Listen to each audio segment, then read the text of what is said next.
Así dijo el Señor: Paraos en los caminos y mirad, y preguntad por las sendas antiguas, cuál sea el buen camino, y andad por él, y hallaréis descanso para vuestra alma. Mas dijeron: No andaremos. Jeremías 6:16. Bienvenidos. Bueno, esta noche ya es la tercera parte de la iglesia en la ciudad de Sardis, la carta que se escribió a Sardis, que encontramos en Apocalipsis capítulo 3. Y vamos, por favor, ahí a Apocalipsis 3 para dar una pequeña revisada a lo que ya hemos en algún momento compartido, que podamos recordar de qué hemos estado hablando en las dos ocasiones anteriores, y espero primeramente Dios que ya hoy podamos concluir con esta carta, no porque lleve prisa, pero sí porque hay otras cosas que atender, aunque como ya lo hemos mencionado antes, pues es mejor atenderlo con calma y bien, y no de manera rápida solo por abarcar algunas porciones bíblicas, ¿no? Apocalipsis 3, a partir del verso 1, escribe al ángel de la iglesia en Sardis, el que tiene los 7 espíritus de Dios y las 7 estrellas, dice esto.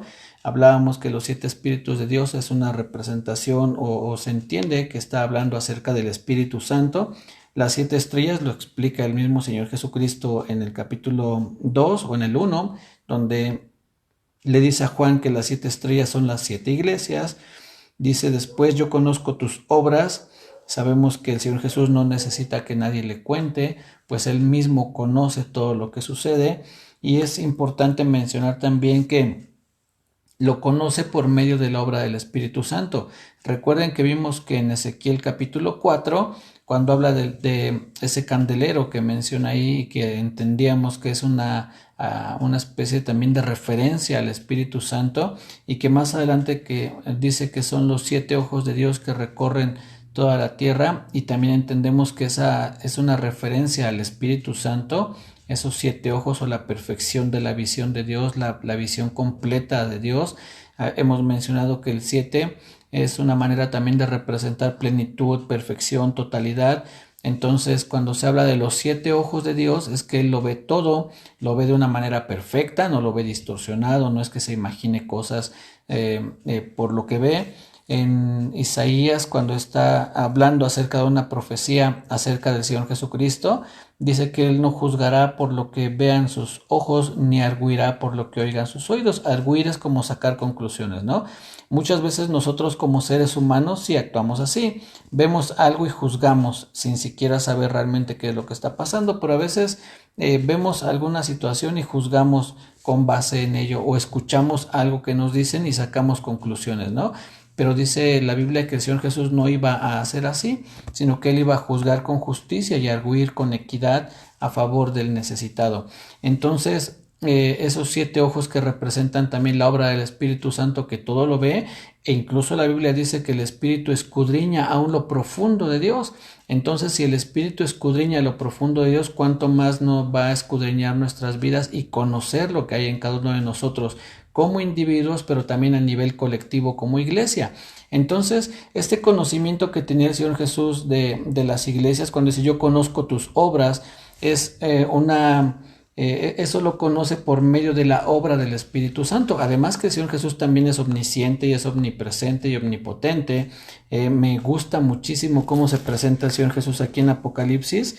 En el capítulo 1, el verso 8 dice, está hablando el Señor Jesús y dice: yo soy el alfa y la omega, principio y fin, dice el Señor, el que es y que era y que ha de venir, el Todopoderoso. Todopoderoso es lo mismo que omnipotente, todo lo puede. Entonces Él mismo se presenta como el Todopoderoso. Y sabemos que también es omnisciente, porque en algunos de los evangelios menciona que el Señor Jesús dice, sabiendo lo que había en ellos, y que, cómo lo iba a saber a menos que fuese omnisciente, ¿no? Que Él todo lo sabe. Y también es omnipresente. Recordemos que el Señor Jesús le dijo a sus discípulos, y yo estoy con vosotros todos los días hasta el fin del mundo, y eso nos habla de su omnipresencia, que Él está con todos hasta el fin del mundo. Y entonces, cuando habla aquí de que Él conoce nuestras obras, o en este caso las obras de Sardis, es parte también de la obra del Espíritu Santo. Y después le dice que tienes nombre de que vives y estás muerto. Y ya vimos qué es lo que representa esa muerte, qué es el pecado, pero hoy quiero mencionar qué es la parte contraria, cómo es tener vida. Una de las cosas que mencionábamos en cuanto a esta iglesia de que estaba muerta era porque andaba en pecado. En ese sentido es como se habla del pecado. Vimos que el pecado produce muerte, que el ocuparse de la carne es muerte, el ocuparse del espíritu es vida. Pero una de las cosas que posiblemente sucedió en esta iglesia es que se dejó de predicar la palabra de Dios y sobre todo principalmente de ponerla en práctica. Quizás sí se predicaba, pero no se ponía en práctica. Y es muy importante tener en cuenta que debemos practicar todo aquello que aprendemos. Si me acompañan por favor a Juan capítulo 6, vamos a ver algo muy interesante que menciona aquí el Señor Jesucristo, para que veamos cuál es, de qué manera es que podemos tener vida, ¿no? Sabemos de qué manera puede uno llegar a morir espiritualmente, que es cometiendo pecados, es decir, practicando el pecado, ¿no? Entonces vamos a ver la parte contraria, lo que sería el tener vida, cómo es que podemos tener vida en nosotros, y el Señor Jesús lo enseña aquí en Juan capítulo 6, y podemos encontrar muchos otros pasajes que nos hablen de cómo tener vida o qué es, cómo podemos llegar a esa vida eterna, pero creo que Juan, lo que narra aquí el capítulo 6 es como, viene siendo como el resumen de todo lo demás que podemos encontrar en la Biblia. Y vamos a leer el verso 35, vamos a ir leyendo algunos versos así salteados, pero que podemos entender muy claramente de lo que habla. Con calma, después lo pueden leer ustedes ahí en su casa, todo el capítulo 6 de Juan, y dice lo siguiente, el verso 35. Jesús les dijo: yo soy el pan de vida, el que a mí viene nunca tendrá hambre, y el que en mí cree no tendrá sed jamás. Aquí el Señor Jesús nos habla de que Él es quien puede saciar toda la necesidad que hay en nuestra vida.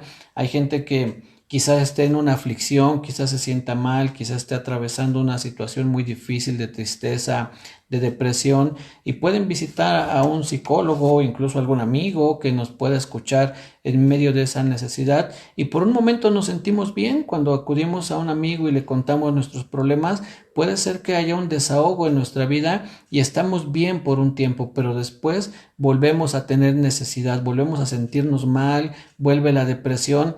Pero aquí el Señor Jesús dice: el que come de mí y el que bebe de mí, dice, no tendrá hambre y sed jamás. Nunca más volvemos a necesitar de alguien más. Él es el único que puede satisfacer completamente nuestra vida, pero sí, claro que debemos seguir comiendo de Él, ya no por hambre, ya no por necesidad, sino ahora porque es tan deleitoso comer de Él que queremos más, queremos seguir comiendo de Él, aunque con Él es suficiente. Entonces, en este sentido, Él es suficiente, por eso no volvemos a tener hambre, no necesitamos ninguna otra comida, pero claro que seguimos comiendo de Él en el sentido de que queremos cada vez más de Él, ¿no? Entonces no volvemos a tener ni hambre ni sed porque Él sacia. No hay necesidad de decir, bueno, ya comí de Cristo, pero ahora necesito comer de otra religión, de otra postura, de otra cosa, sino Él es quien sacia completamente nuestra vida, pero seguimos comiendo de Él ahora por ese deseo de conocer y saber más de Él, ¿sí? Entonces dice: yo soy el pan de vida, el que a mí viene nunca tendrá hambre, y el que en mí cree no tendrá sed jamás. De ahí nos saltamos al verso 47, aquí está hablando de que Él es el pan de vida, y en el 47 dice: de cierto os digo, el que cree en mí tiene vida eterna. Ya nos está hablando nuevamente de la obra que Él hace. El que cree en mí, dice, no tendrá sed jamás, y aquí dice: el que cree en mí tiene vida eterna. Recordemos que esto lo estamos considerando porque en Apocalipsis dice: tienes nombre de que vives, pero estás muerta, o estás muerto, le dice a esa iglesia. Ya vimos que el pecado es lo que lleva a la muerte, y el creer en el Señor Jesucristo es tener vida.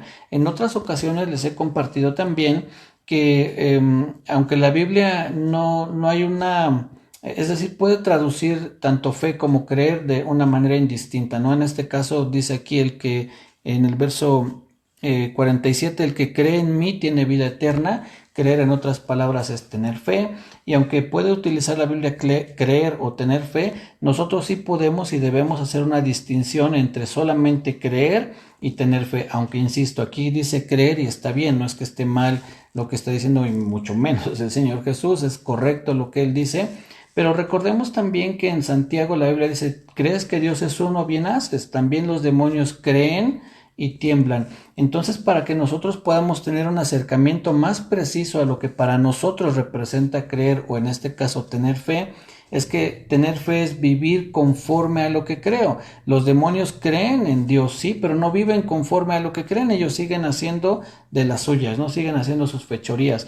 Tú y yo creemos en Dios, y ahora para dar el siguiente paso, que es vivir por fe, como dice el apóstol Pablo, lo que ahora vivo, lo vivo en la fe del Hijo de Dios, es vivir conforme a lo que creo. Si yo creo que la Biblia es palabra de Dios, debo vivir conforme a lo que aquí encuentro. Es decir, si la Biblia me dice no mentirás, pues no debo mentir. Si dice no robarás, no debo robar.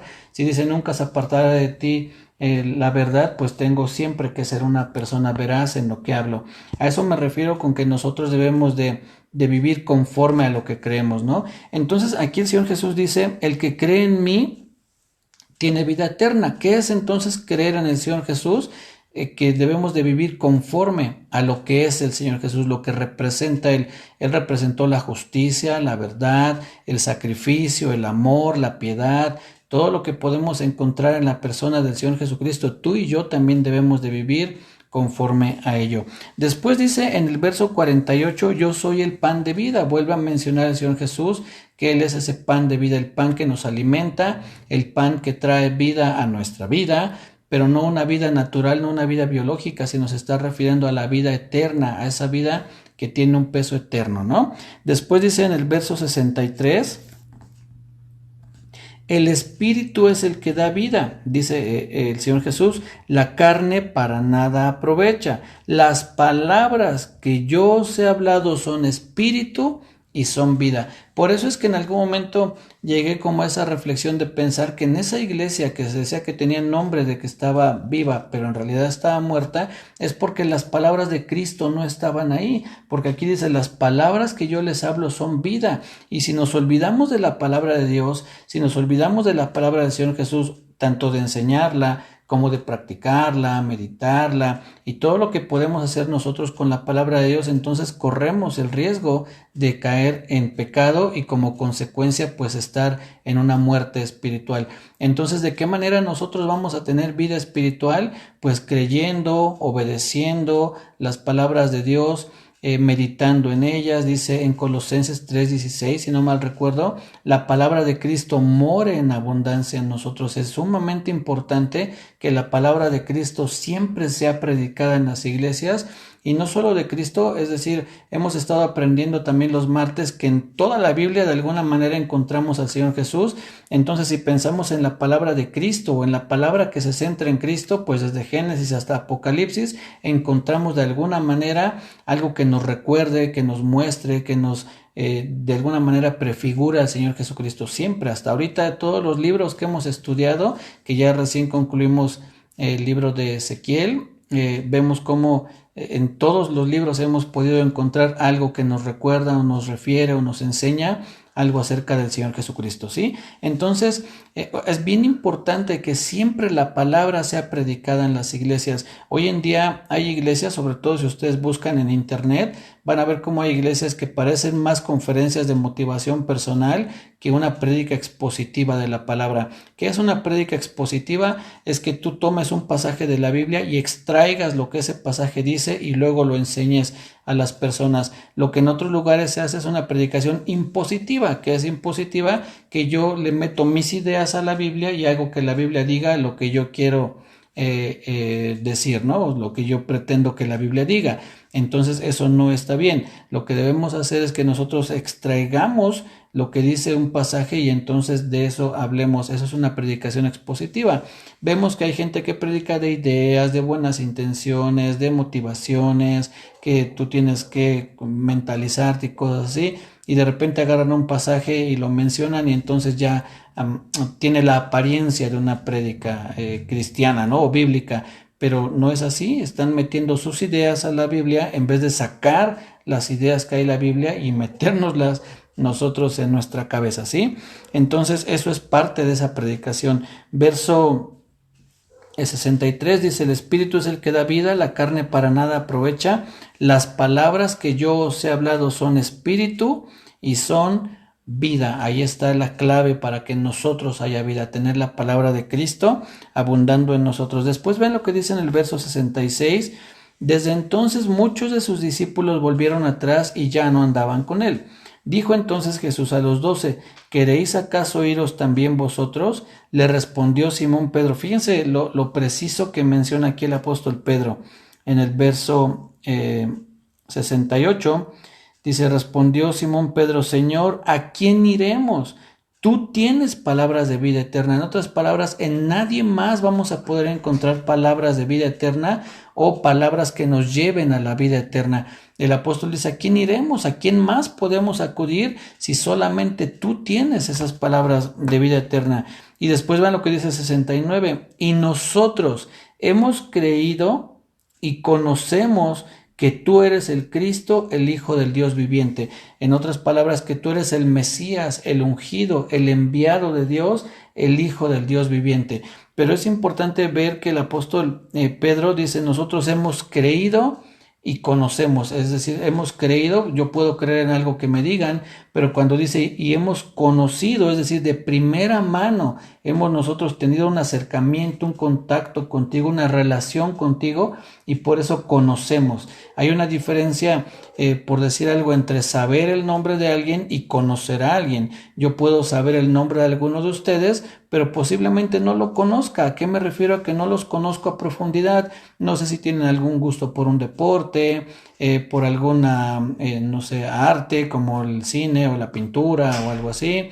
No sé si les gustan las películas o no. Entonces puedo saber su nombre, pero no los conozco. Lo mismo puede suceder con ustedes. Saben mi nombre, pero posiblemente no me conozcan. No saben lo mismo si me gusta algún deporte, si prefiero algún tipo de película, si me gusta alguna de las que se conocen como bellas artes, ¿no? Como la pintura y cosas así.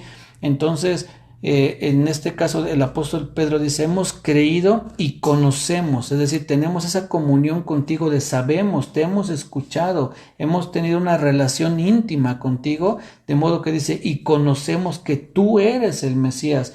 Con base en nuestra comunión tenemos la certeza de que tú eres el ungido, el enviado de Dios, el Hijo de Dios. Y es lo mismo que tú y yo debemos hacer para tener vida, tener esa relación, esa comunión íntima con el Señor Jesucristo, que es lo que nos lleva a la vida. Vamos a Mateo, por favor, capítulo 7.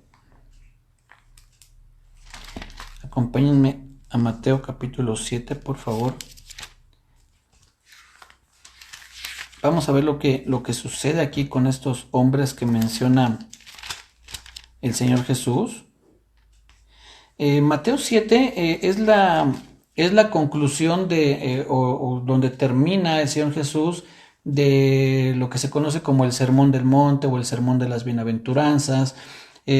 Comienza en el capítulo 5 de Mateo, capítulo 5, 6 y 7, es todo un discurso que hace el Señor Jesucristo. En algún momento los que hemos estado reuniéndonos aquí en la iglesia local los domingos para aprender a interpretar las escrituras, hemos visto que en la Biblia encontramos poesía, narrativa, proverbios, encontramos, se me fue ahorita el nombre, discurso en prosa, eso es lo que quería decir, y narrativa también, narrativa histórica, ¿no? Aquí estos capítulos de Mateo 7, Mateo 5, 6 y 7, es un discurso, el Señor Jesús mismo está hablando de primera mano: si vosotros esto, bienaventurados cuando aquello, no juzguéis a los demás, vosotros cuando deis limosna, vosotros pues oraréis así.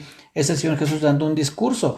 A partir del capítulo 8, si ustedes se dan cuenta, comienza una narrativa. Entonces comenzó Jesús, entonces fue Jesús, ya están narrando Mateo lo que está sucediendo, pero los capítulos 5, 6 y 7 es el Señor Jesucristo hablando de primera mano todo lo que encontramos en esos capítulos, ¿no? Y el capítulo 7, les decía, es la conclusión del Sermón del Monte. ¿Por qué lo mencionó? Porque vamos a leer cuando el Señor Jesús dice: el hombre necio, dice, es aquel que oye mis palabras y no las hace, dice, pero el hombre sabio es el que escucha mis palabras y las hace. ¿Qué palabras? Todo lo que acaba de decir desde el capítulo 5, 6 y 7. Pero vamos a ver esto que es bien importante, teniendo ya este contexto de lo que viene hablando el Señor Jesús. Vean lo que dice en el verso 15, Mateo 7, a partir del 15. Guardaos de los falsos profetas, que vienen a vosotros con vestidos de ovejas, pero por dentro son lobos rapaces. Por sus frutos los conoceréis. Pongan mucha atención a esto que dice, por sus frutos los conoceréis. Dice, ¿acaso se recogen uvas de los espinos o higos de los abrojos? Así, todo buen árbol da buenos frutos, pero el árbol malo da frutos malos. No puede el buen árbol dar malos frutos, ni el árbol malo dar frutos buenos. Todo árbol que no da buen fruto es cortado y echado en el fuego. Así que por sus frutos los conoceréis. ¿A qué frutos se refiere aquí el Señor Jesús?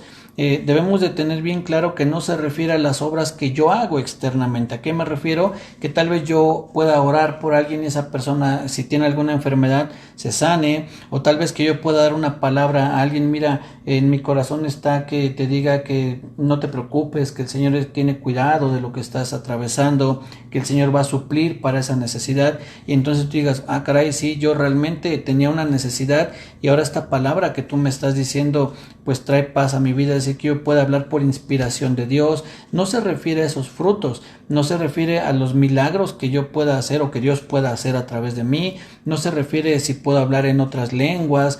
¿Por qué no se refiere a eso? Porque no son ese tipo de frutos los que realmente pueden determinar si tengo un lugar en el reino de Dios o no, sino los frutos que son parte de los cambios en mi vida. Si antes era mentiroso, ya no lo soy. Si antes decía groserías, ya no las digo. Si antes robaba, ya no robo. Son esos frutos, por sus frutos los conoceréis.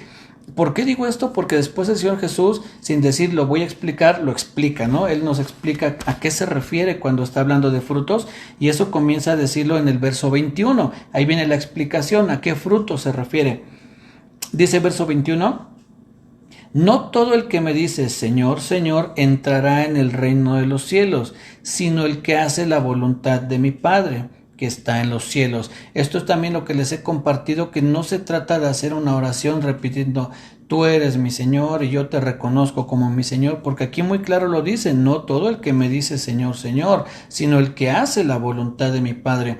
¿Cuándo comienza la voluntad de Dios en nuestras vidas? Cuando dice arrepentíos y creer en el Evangelio. En ese momento comenzamos o entramos nosotros dentro de la voluntad de Dios cuando nos arrepentimos de nuestros pecados y creemos en el Señor Jesucristo. Ahí comienza una voluntad de Dios para nosotros, como lo encontramos que dice que la voluntad de Dios es buena, agradable y perfecta. ¿Para quién? Para los que nos hemos arrepentido de nuestros pecados y hemos creído en el Señor Jesús. Entonces, dice aquí, no todo el que me dice Señor, Señor, no se trata de repetir una oración y decir, repite conmigo, tú eres mi Señor, o yo confieso que tú eres mi Señor. Se trata de hacer la voluntad de Dios. Y vean lo que después dice en el verso 22, muchos me dirán en aquel día, Señor, Señor. Ahí está nuevamente esa confesión o profesión de fe, ¿no? Dice, Señor, Señor, ¿no profetizamos en tu nombre? Y en tu nombre echamos fuera demonios, y en tu nombre hicimos muchos milagros. Cabe mencionar que la forma en que estos hombres se dirigen al Señor no es diciéndole, Señor, en tu nombre profetizamos, porque yo podría decirle a alguno de ustedes, por ejemplo, veo aquí a mi hermana Adriana Solís, ¿no? Es un nombre que ahorita vi. Si yo le dijera, hermana Adriana, yo he sanado enfermos, he hecho milagros, he profetizado, y ella puede decir, bueno, pues sí, si usted lo dice, quizás sea así, ¿no? Pero si yo le digo, hermana Adriana, no he hecho yo milagros, no he profetizado, no he hablado yo en lenguas, no he echado fuera demonios, estoy como diciendo, le consta, usted es testigo de que lo he hecho. Es lo mismo que estos hombres le dicen al Señor, no le dicen, Señor, en tu nombre echamos fuera demonios, sino que le dicen, no en tu nombre, como diciendo, no te consta que hicimos estos milagros, que hablamos en lenguas, que echamos fuera demonios. Y entonces, aunque es algo que por lo que ellos expresan sucedió, realmente es algo que sucedió, el Señor Jesús les dice, y entonces les declararé, nunca os conocí, apartaos de mí, hacedores de maldad. Fíjense, ¿qué relación tiene el decirle hacedores de maldad con el arrepentimiento? El arrepentimiento nos lleva a dejar de hacer lo malo. El arrepentimiento nos lleva a un cambio de mente. Lo que antes yo creía que era correcto, me doy cuenta que no es así. Y me doy cuenta que debo dejar de hacer esas cosas malas. Pero si el Señor Jesús les dice hacedores de maldad es porque no hubo un arrepentimiento. Hubo una confesión o profesión de fe, como se dice, pero sin arrepentimiento. Y sin el arrepentimiento entonces no hay salvación. Es lo que el Señor Jesús les está diciendo, hacedores de maldad. No hubo un arrepentimiento, no se arrepintieron de lo malo que estaban haciendo. Y antes de eso les dice, nunca los conocí. Nunca tuvimos una comunión, nunca pudimos nosotros platicar o tener comunión, o nunca pudimos nosotros tener ese contacto íntimo en el que podamos decir, yo conozco al Señor, y que el Señor Jesús diga, yo lo conozco a Él. Vamos a ver ahorita en Apocalipsis, ahí donde estamos viendo algo que es muy importante, pero no me adelanto, pero dice en algún momento el apóstol Pablo, y ahora que hemos conocido, dice, o mejor dicho, siendo conocidos por Dios, lo importante es que Dios nos conozca. Aquí el Señor Jesús dice, yo no los conozco, ellos conocían al Señor, porque dicen, Señor, Señor, reconocen su señorío. Dicen, Señor, Señor, no en tu nombre hicimos esto, y dice, pero yo no los conozco. Les he puesto el ejemplo que si yo fuera hoy a la Casa Blanca o a Los Pinos y les dijera, yo conozco a John Biden, que es el presidente de Estados Unidos, o si yo les dijera, yo conozco al señor Andrés Manuel López Obrador, presidente de la República, y quiero pasar a verlos, ellos dirían, oiga, allá afuera hay una persona que se llama David Ramírez y dice que los conoce, que si puede pasar a verlos. Seguramente Joe Biden y Andrés Manuel López Obrador dirían, no, yo no lo conozco, no lo dejen pasar, quién sabe quién sea. Pero si ellos me conocieran, dirán, claro, David Ramírez, yo lo conozco, que pase. Es lo mismo que sucede aquí. Si el Señor Jesús dijera, sí, yo los conozco, pasen, entren al reino de Dios. Pero aquí dice, no los conozco, por lo tanto no tienen acceso, no pueden entrar al reino de Dios. Entonces dice aquí, nunca los conocí, nunca hubo una comunión entre nosotros, nunca pudo haber esa intimidad en la palabra, en la oración, en congregarnos en una iglesia, como para que el Señor Jesús nos dijera, yo los conozco. Entonces, ¿por qué menciono todo esto? Porque para tener vida en nosotros debemos de conocer al Señor Jesús, debemos de obedecer sus palabras, y entonces como una consecuencia natural dejaremos de estar en la muerte espiritual y pasaremos a la vida. Entonces, las obras que menciona aquí, o los frutos, mejor dicho, que menciona aquí, no se trata de cuántos milagros hago, no se trata de cuántos muertos puedo resucitar, no se trata de si hablo en lenguas o no, no se trata de cuántas veces he predicado o he compartido la palabra aquí en Zoom, sino los cambios internos, lo que yo he dejado de hacer por amor a Cristo, por amor a mis hermanos, por amor al Padre, al Espíritu Santo. Esos son esos cambios, esos son esos frutos que el Señor Jesucristo espera que nosotros hagamos. Y cerrando todo este sermón del monte, vean lo que dice en el verso 24, cuando habla de los dos cimientos. Después que el Señor Jesús dio todo ese sermón tan impresionante, dice, cualquiera pues que me oye estas palabras y las hace, le compararé a un hombre prudente que edificó su casa en la roca. Descendió lluvia y vinieron ríos y soplaron vientos y golpearon contra aquella casa, y no cayó porque estaba fundada sobre la roca.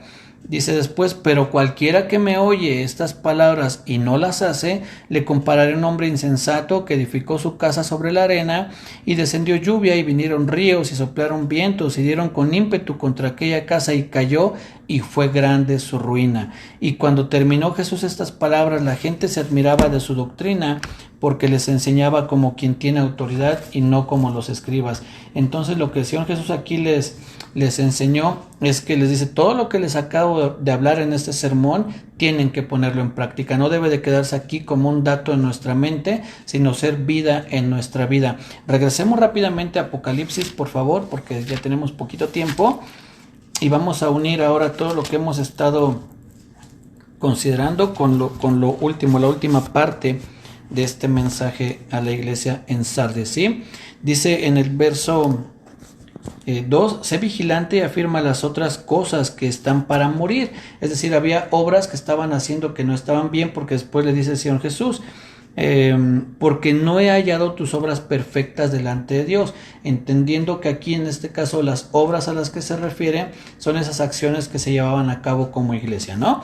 Dice, sé vigilante y afirma las otras cosas que están para morir, es decir, aquellas cosas en las que te has alejado de la sana doctrina, en las que te has alejado de mis palabras, en las que has dejado de practicar lo correcto, has comenzado a hacer nuevamente cosas malas. Y después dice, no he hallado tus obras perfectas delante de Dios, es decir, lo que tú has hecho perfecto, recordemos que es pleno, es total, es completo. Tal vez has comenzado a hacer ciertas cosas, pero de otras te has olvidado, has seguido practicando parte de la justicia, pero has sido injusto en otras áreas, ¿no? Es posiblemente lo que el Señor Jesús les esté dando a entender. Después, verso 3 le dice: acuérdate pues de lo que has recibido y oído, y guárdalo. Lo que hemos recibido de parte de Dios, el mensaje de salvación, los mensajes de su palabra, toda la doctrina que hemos podido ir aprendiendo, dice, y guárdalo. Cuando habla de guardarlo se refiere a reténlo y ponlo en práctica, ¿no? Eso es a lo que se refiere. Y después dice, y arrepiéntete. ¿Arrepiéntete de qué? Pues de lo que no has guardado, de lo que no has recordado. Dice, acuérdate pues de lo que has recibido. Cuando dice acuérdate, tenemos que tener presente que es vuelve a esos tiempos, vuelve, haz una memoria de dónde vienes, como lo hemos mencionado también en ese pasaje que está en los audios, ¿no? Con los que comienza en Jeremías, cuando dice, preguntad por las sendas antiguas, cuál sea el buen camino, y andad por él. Acuérdate cuáles son esas sendas antiguas, acuérdate cuál es ese buen camino, y comienza a andar nuevamente en él. Es lo que el Señor Jesús les quiere decir de alguna manera. Acuérdate lo que has recibido, lo que has oído, y arrepiéntete por esas obras de las que te has alejado de ese buen camino, ¿no? Y después dice, pues si no velas, si no estás presto, si no estás atento, dice, vendré sobre ti como ladrón y no sabrás a qué hora vendré sobre ti. Puede estarse refiriendo a la segunda venida del Señor Jesús, porque también se menciona que vendrá como un ladrón, que nadie sabe la hora, pero posiblemente se refiera a un juicio, que no es la segunda venida, sino un juicio, si le podemos decir, extraordinario, es decir, fuera del ordinario, ¿no? Que viene sobre una persona cuando se ha alejado, y entonces viene un juicio de parte del Señor Jesús, o una visitación de parte del Señor Jesús para poner orden en su iglesia, ¿no? Vendré sobre ti como un ladrón y no sabrás a qué hora vendré sobre ti. Hay muchas posturas de nuestros hermanos en cuanto al arrebato. Hay quien dice que es antes de la tribulación, otros que es durante la tribulación, otros piensan que es hasta después de la tribulación, pero el mensaje esencial que debemos todos recordar, en el cual todos debemos estar unidos, y creo que lo estamos, es que debemos estar siempre vigilantes. No importa si el arrebato es antes, durante o después, lo que nosotros debemos estar es siempre preparados, siempre vigilantes. Dice aquí, no sabes a qué hora he de venir, así que estate siempre atento, dice el Señor Jesús. Y después dice en el verso 4, pero tienes unas pocas cosas en Sardis que no han manchado sus vestiduras. Las manchas en las vestiduras pues es representativa del pecado, ¿no? Dice, y no han manchado sus vestiduras, y andarán conmigo en vestiduras blancas porque son dignas, no dignas por sus obras, sino por las vestiduras con las que Cristo nos vistió al perdonar nuestros pecados. Todo lo que representa el sacrificio del Señor Jesús es lo que ha traído a nuestra vida esa blancura de nuestras vestiduras, no por nuestras obras. Ninguno de los que estamos aquí podemos hacer blancas nuestras vestiduras, porque si no, entonces habría sido en vano que el Señor Jesús viniera a morir en la cruz, sino cuando se habla de que vestiduras blancas y que somos dignos, no es por nuestras obras, sino por la obra del Señor Jesucristo, que ha traído ese perdón de pecados a nuestra vida. Y después dice en el verso 5, el que venciere será vestido de vestiduras blancas, es decir, será glorificado. Hay dos pasajes, si gustan apuntarlos, y después los pueden leer ustedes con calma. Uno de ellos está en Mateo 28:3, que dice que cuando el Señor Jesús se aparece después de su resurrección, dice que su aspecto era como de un relámpago y sus ropas eran blancas como la nieve, dice ahí. Entendemos que ahí el Señor Jesús ya había sido glorificado, y por eso es que tenía ese aspecto como de un relámpago y sus vestiduras blancas. Y lo mismo va a suceder contigo y conmigo si permanecemos en la fe en Cristo. En algún momento seremos vestidos de esas vestiduras blancas, es decir, seremos glorificados, seremos transformados, y nuestra vida será completamente distinta, es decir, ya no habrá hambre, no habrá dolor, no habrá enfermedad. Tendremos esas vestiduras blancas que representan el momento de nuestra glorificación junto al Señor Jesucristo, ¿sí? Dice entonces que será vestido de vestiduras blancas y no borraré su nombre del libro de la vida. Es decir, cuando tú seas vestido de vestiduras blancas, tienes asegurada la eternidad. Ya no hay modo que tu nombre sea borrado del libro de la vida. Ya has sido glorificado, estás con Cristo, tu nombre está grabado en ese libro para siempre. Ya no habrá modo de que seas borrado de ese libro. Por eso dice, será vestido de vestiduras blancas y no borraré, tu nombre permanecerá ahí para siempre. Tu nombre estará para siempre en el libro de la vida de Dios por cuanto has andado en los caminos de Cristo. Y después dice, y confesaré, esto es lo que le decía hace un momento que no me quería adelantar, porque dice, y confesaré su nombre delante de mi Padre y delante de sus ángeles. En otras palabras le dirá, sí, Padre, yo conozco a David Ramírez, sí, Padre, yo conozco a Carmen Aguilar, sí, Padre, yo conozco a Mirna Yadira, sí, Padre, yo conozco a cada uno de los que estamos aquí, no los menciono a todos, pero el Señor Jesús confesará tu nombre, porque dirá, yo lo conozco, yo conozco a cada uno de los que están aquí, yo conozco a cada uno por nombre, si voy a confesar tu nombre, voy a decir, sí, yo te conozco delante de mi Padre y delante de los ángeles. Imagínense qué hermoso que el Señor Jesús diga, David, qué gusto, pásale, yo te conozco. Qué hermoso será que nos diga nuestro nombre, diga, Padre, él es David, mira, él me sirvió, él estuvo en tal iglesia de tal a tal año, él estuvo haciendo esto, sirvió en aquel lugar. Qué hermoso que el Señor Jesús diga, yo lo conozco, pasen, déjenlo pasar, dejen que entre al reino de mi Padre, yo lo conozco, ¿no? Entonces dice, confesaré su nombre delante de mi Padre y delante de sus ángeles. El que tiene oído, oiga lo que el Espíritu dice a las iglesias, porque es importante nuevamente considerar que dice lo que el Espíritu dice, porque el Espíritu fue quien vimos al principio, quien le mostraba, quien escudriñaba qué estaba pasando en esas iglesias.